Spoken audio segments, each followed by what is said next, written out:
I didn't think I'd be making a part 3 to this. I thought I was somewhat done and dusted with this Moments of Stillness chat that I've been doing for a while now. Which all began in a forest that this business all began in.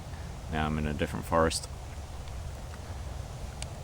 And I thought I'd touch upon it again to maybe try and give,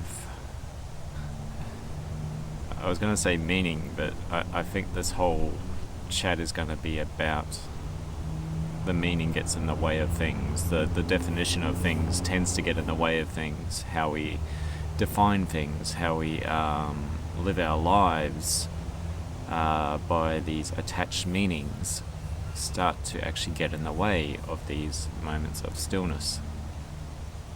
When we sort of lose sight of, the root meaning of things, where things originally come from, we start to lose sight of how we are actually growing as a people.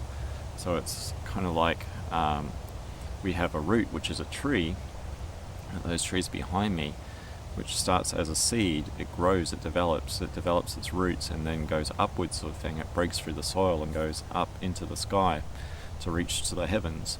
But in that, nowhere does the tree go, well, or the leaves or the branches go, well, I'm so great now, I can see the sky, I don't need my roots anymore, sort of thing.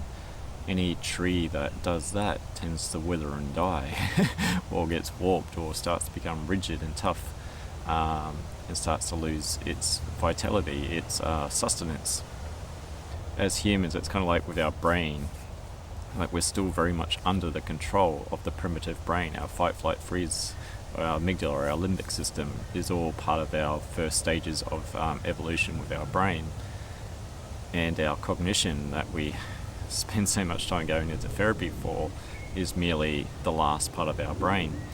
And that cognition is just a way to actually understand, on a survival sense, what we're actually seeing, what we're actually remembering, our interpretations of that sort of thing. That's basically why the cognition evolved. Like even the fact that we have thumbs and that, like our touch, our sensory, how to make understand the world or define the world. Like if this berry is bad sort of thing, it's like we need to have a memory of that and also be able to have like an understanding, like some sort of self to actually understand, some form of logic to understand that we shouldn't eat the berry because it's poisonous or it's not poisonous. So even our our superior intellect is just a form of survival, a form of our primitive brain.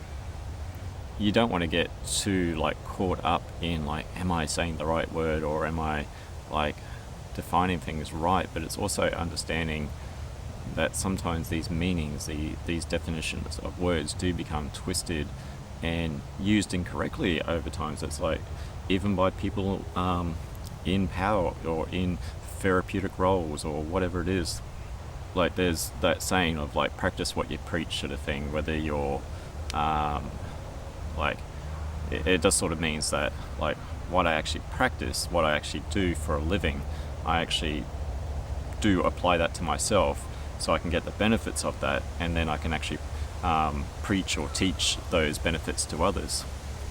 But if you're practicing what you're preaching, then it implies that you, on a religious sense, where it sort of comes from, is that you are somewhat of a preacher, somewhat of a religious person.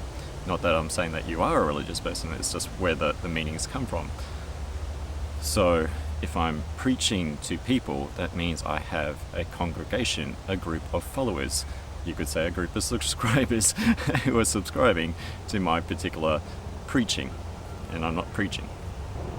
What I'm actually, the message that I'm imparting from what I've actually learned, what I've experienced, what I'm practicing, what I'm now sharing, imparting what I've learnt, you need a congregation, you need followers, you need disciples.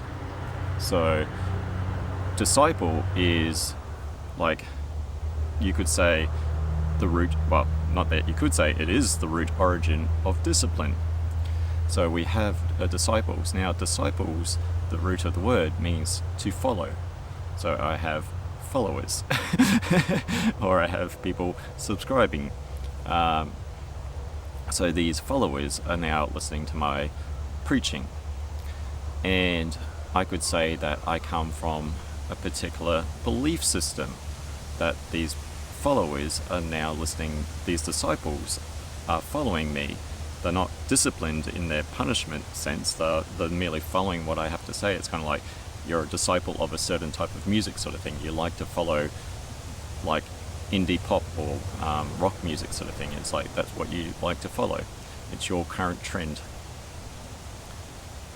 But my belief system, what I'm actually imparting sort of thing, belief also is not a system. It's not a belief system like in a religious sense, like where there's rules, structures or anything. That's more of a structural sense. Belief comes from the Indonesian word what is it? I'm trying to remember.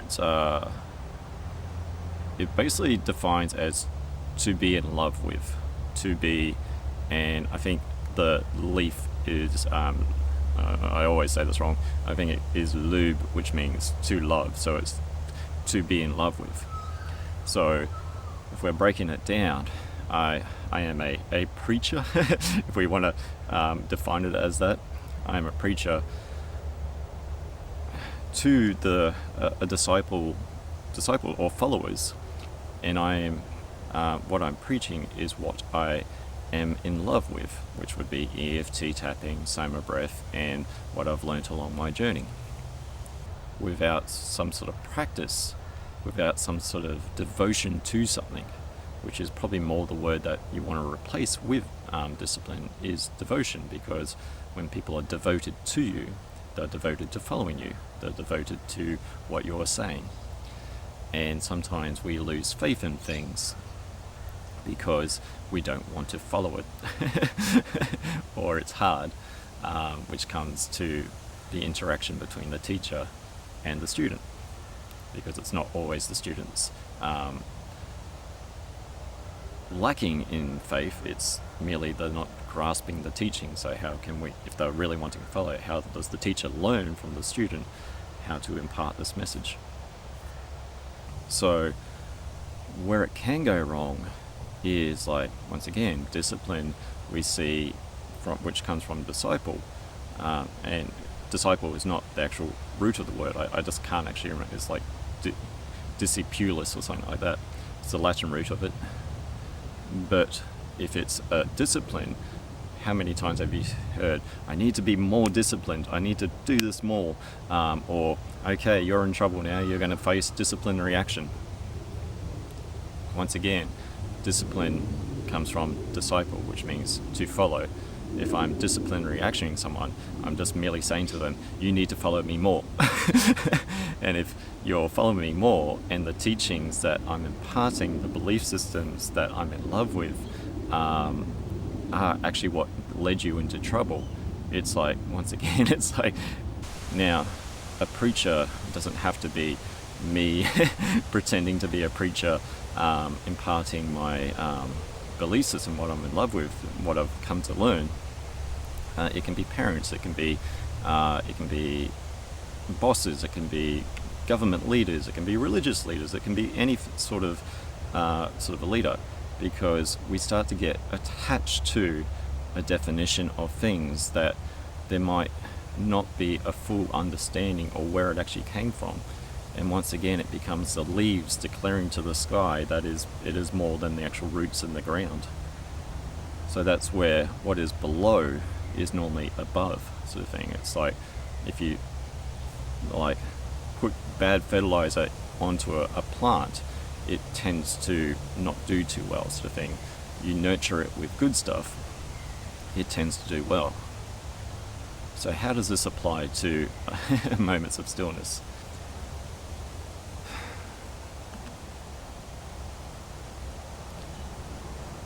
So basically everything that I've said there is kind of like in another chat that I did called and INFJ discombobulates knowledge, and I actually said the word correctly there.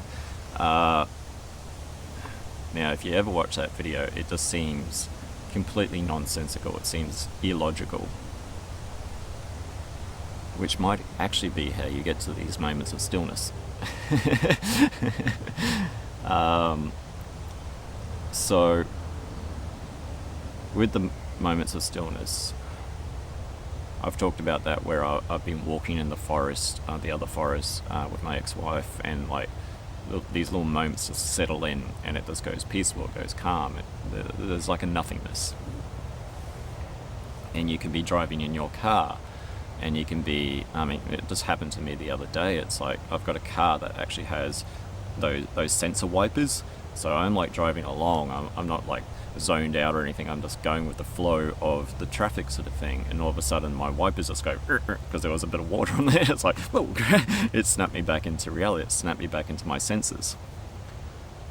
And with all these things where we define things, where we give names, meanings, and interpretations, some of these, even our own selves sort of thing, like we have really negative belief systems, we have negative loving systems of ourselves. We get attached to them, we start to believe in it, and like even in Soma Breath, it's like where the attention goes, energy flows. So we start to get attached and put our energy onto these words, onto these meanings, even though it might not be the true meaning, or a faulty belief system where it's like, I could be imparting very bad advice to you sort of thing, or teaching you as a child, and you become that, because you're just developing based on what you're getting nurtured on, what you're being fed on, you're growing as a tree, as a person. But what if, like in a meditation sense, like there's all these words and meanings and stories and narratives and past experiences that are going on in our minds, and it's very hard to switch that off and go into complete peace, because it's like, it's hard to know peace when all you've experienced is chaos sort of thing. It's like, it's kind of almost asking the impossible. And I did sort of say in the second one, it's kind of like tuning in to these moments of stillness, like a radio, like tuning in, like those moments are always there. There just might be disharmony within us, and it's like tuning in that harmony to receive the presence that is already there sort of thing. It's like the stillness is already around me. It's just because I'm talking, there's so much noise, I can't actually receive it. And all these names, all these, how we come to know, like I said in the discombobulate, the fact that we know that as a tree is because we've defined it as a tree. It only has meaning to us as humans as a tree. To another animal, it's just something to climb, or we don't know what it's thinking. And it's that thinking, that logical mind, that starts to attach meanings to things, starts to attach feelings to things, because meaning normally attaches feelings. That those logical thoughts and definitions and stories and belief systems are kind of the things that are getting in the way of these moments of stillness. And it's like, well, that's a no-brainer, Dion. It's like, I've had all these thoughts going on in my brain sort of thing. It's like, how am I supposed to get to this peace? And it's kind of like going into illogic. So we're so busy being logical, we're so busy being rational, we're so busy defining ourselves, even though we might not have the true meaning of what is us, or what is true peace, or what even I'm actually trying to receive here. That we put so much logical constraint, we put so much logical intention on what we're actually trying to achieve, like it's a goal to achieve peace. That constriction, that intention, that trying to think our way into a peaceful moment, is that what is stopping us from actually getting into a peaceful moment. For example, with meditation, as I said before, what do they tell you in meditation? Okay, What can you hear? And try not to attach any meaning, any definition to what you're hearing. Okay, so I'm not attaching any meaning or definition, because as soon as I do that, I might hear a car and start remembering some story, and it's like, oh crap, I'm back into my logical mind. Okay, what are you smelling? Okay, observe the smell, but try not to attach any meaning or any story. Because as soon as you smell something, that might bring back a memory. You might be in a class of meditation people and someone's got deodorant that brings back memories, either positive or negative, that you've had in the past. Oh crap, I'm in my rational brain again. What can you feel? What can you taste? But try not to get too attached to the definitions of what you're feeling, hearing, and seeing, all these sensory inputs, how you're sensing, because it's also a sense of nonsensicalness that you're trying to enter into. Illogic and nonsensicalness. Because as soon as we have a sense, we interpret. Because we have these receptors in our neural receptors. As soon as our neural receptors, skin, touch, feel, is trying to interpret, trying to give a definition, a meaning to something. So it's kind of like observing that and then slowly detaching from that. Okay, and in the meditation that I'm learning is not in the breathwork meditation, but in the Taoist meditation, is you have your eyes slightly open, you don't have your eyes closed. And it's like, okay, what can you see? And don't give any names or definitions to actually what you're seeing.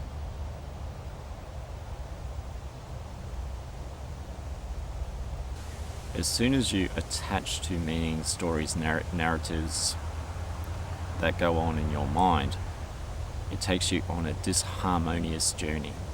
Or it might take you on a harmonious journey, like laughter and all that, is merely experiences that, and those experiences have waves to them, energetic waves, like laughter and happiness, and they can measure these things. But as soon as you go away from that, as soon as you go into a disharmonious state, the mind starts to become very erratic. So similar to tuning into a radio, you're tuning into a nonsensical, non-illogical state. And non-illogical doesn't mean stupid, it just means without thought, without sense, a nothingness. The other thing is, everyone sort of says, well, not everyone, but some spiritual people and that sort of say, well, you're from the universe. Like, from even physicists will say that your atoms and all that are directly from the Big Bang. There's no separation between you and the universe, and that you're a creation of the universe sort of thing. It's like you didn't come from a separate little corner of the universe. You weren't manufactured or anything like that. You are of the universe. So in this state where there's no division between you and the outside or the inside, it's merely those times which feel kind of like a flow state in a way, where the music, the harmony of the universe flows through you, where you as a receiver, as a radio, are merely tuning into that. And as soon as you have a thought, something that identifies you as separate to the universe, as something that, even if you had a thought of like, oh, this is like really great, I'm experiencing this right now, I'm experiencing this right now, takes you away from that experience. And similar, like in that forest, that dip, and then it goes. So in a meditation phase, you're not there for any particular aim, you're just there to be nothing in a way, to experience nothingness, to experience these moments of stillness.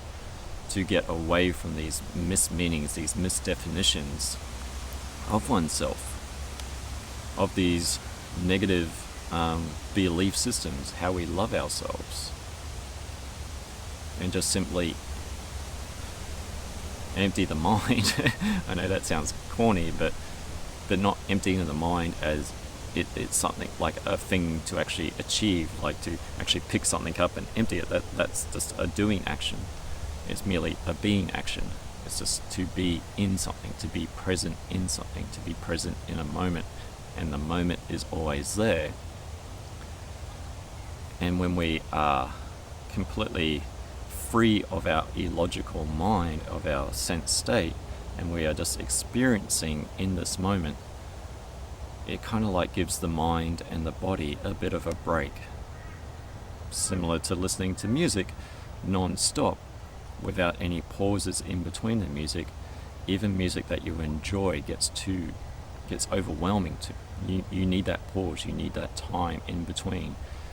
You need time to stop and pause and go into a nothingness, to actually let the body, whether recuperate or just to have a rest in a way, and not rest as in sleep, just rest as in like, I don't have to actually think anymore, I don't actually have to feel anymore, I can just be with the universe for a while, and then I can come out of it, and I might be a bit more settled, or there might be something that has been touched upon that I need to address.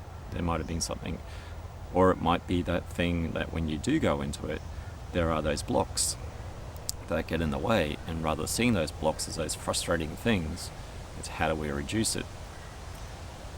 And similar with the cognition, similar with the brain, it's not giving all the onus on the brain, it's giving the onus on the body as well, because there's no separation between your brain, your emotional state, and your physical state.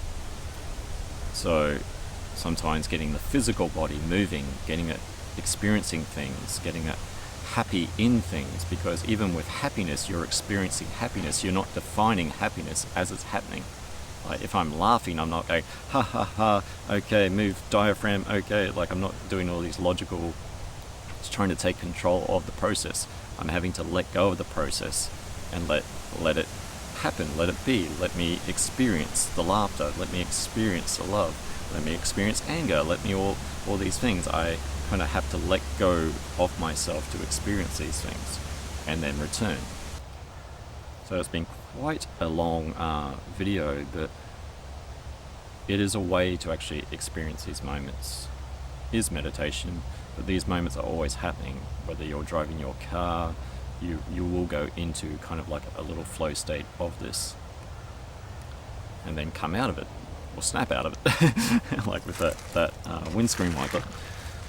If you have been present through all of it, don't identify me as a preacher or anything like that, please don't.